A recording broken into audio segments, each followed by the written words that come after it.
Hello ma'am, due date ko is June 2024. November 2023 to June 2024 po ako maghuhulog. Pasok po ba yun? Hi Beb! For today's video, sasagutin natin yung question ni Ma'am Michelle.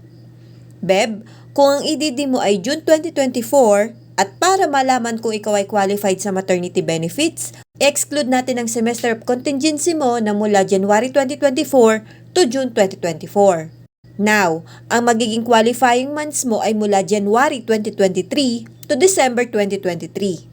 Diyan po magsiselect ng at least 3 to 6 highest monthly salary credits at syempre dapat may hulog ka sa nasabing qualifying period mo para makompute ang maternity benefits.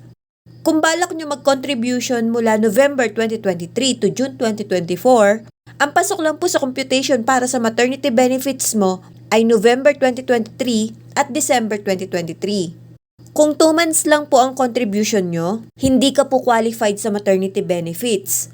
Pero, kung may hulog ka at least 3 to 6 highest sa qualifying period mo, ay pwede kang mag-file ng maternity benefits.